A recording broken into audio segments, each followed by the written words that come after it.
Assalamualaikum warahmatullahi wabarakatuh. Perkenalkan, nama saya Windy Wadari dari kelas 12-2 nomor urut 35. Pada kali ini saya akan membahas mengenai petunjuk dan mekanisme evolusi. Sebelum ke pembahasan, saya akan membahas mengenai apa sih itu evolusi. Jadi evolusi ini merupakan proses perubahan makhluk hidup secara bertahap dari waktu ke waktu yang menghasilkan spesies baru. Untuk materi yang pertama, saya akan membahas mengenai bukti-bukti dari evolusi, yaitu ada peninggalan fosil, adanya variasi individu dalam suatu keturunan, homologi dan analogi organ-organ dalam tubuh, embriologi perbandingan, petunjuk secara biokimia, dan adanya alat tubuh yang tersisa. Baik, yang pertama itu ada peninggalan fosil. Jadi fosil-fosil yang ditemukan dalam lapisan bumi dari lapisan tua sampai lapisan muda menunjukkan adanya perubahan secara berangsur-angsur. Dengan demikian dapat diketahui bahwa adanya proses evolusi. Contohnya yaitu pada sejarah perkembangan kuda yang merupakan salah satu contoh dari adanya perubahan bentuk dari masa ke masa. Selanjutnya yaitu variasi makhluk hidup. Jadi variasi merupakan perbedaan yang ditemukan pada individu-individu dalam satu spesies. Nah, jika varian tersebut hidup dalam suatu lingkungan yang berbeda, maka akan menghasilkan keturunan yang berbeda pula. Jadi adanya variasi makhluk hidup merupakan petunjuk bahwa adanya evolusi menuju ke arah terbentuknya spesies baru. Selanjutnya ada homologi dan analogi organ tubuh. Jadi homologi ini merupakan organ-organ makhluk hidup yang mempunyai bentuk asal yang sama, namun kemudian berubah strukturnya sehingga fungsinya jadi berbeda. Contohnya yaitu sayap burung homolog dengan tangan manusia. Lalu ada kaki depan kuda homolog dengan sirip dada paus. Kemudian ada analogi, yaitu merupakan organ-organ tubuh yang mempunyai fungsi yang sama tetapi bentuk strukturnya yang berbeda. Contohnya sayap burung dengan sayap serangga. Selanjutnya ada embriologi perbandingan. Jadi beberapa kelas vertebrata seperti ikan, reptil, burung, dan mamalia, walaupun tubuh individu dewasanya berbeda jenis satu sama lain, namun fase awal dari perkembangan embrionya sangat mirip. Jadi makin mirip, makin dekat kekeluargaannya. Selanjutnya ada petunjuk biokimia. Jadi jauh dekatnya hubungan kekerabatan antara organisme satu dengan yang lainnya dapat ditentukan dengan uji biokimia yang disebut uji presipitin. Jadi uji presipitin ini adalah uji adanya reaksi antara antigen dan antibodi.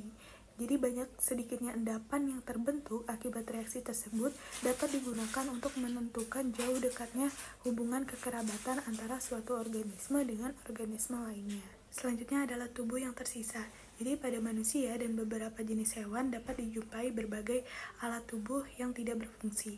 Contohnya umbat cacing pada tubuh manusia atau appendix, lalu ada otot penggerak telinga, tulang ekor, taring yang runcing, pada burung kiwi yaitu burung yang tidak dapat terbang dan di mana terdapat alat tubuh yang tersisa akibat penyusutan sayapnya.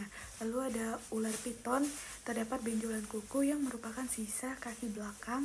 Lalu pada paus selama masa embrionya mempunyai gigi pada rahang dan mereduksi setelah lahir. Selanjutnya saya akan membahas mengenai mekanisme dari evolusi. Yang pertama itu ada mutasi. Jadi mutasi ini merupakan peristiwa yang menyebabkan terjadinya perubahan pada frekuensi gen sehingga mempengaruhi fenotip dan genotipnya. Nah, dari mutasi ini ada yang menguntungkan dan ada yang tidak menguntungkan.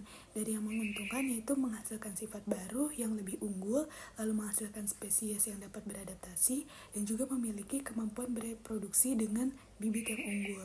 Lalu untuk merugikannya, berkebalikan dari hal yang menguntungkan. Selanjutnya yaitu ada penyimpangan genetik, yaitu merupakan perubahan acak frekuensi gen pada populasi gen yang disebabkan oleh kematian, migrasi, ataupun isolasi.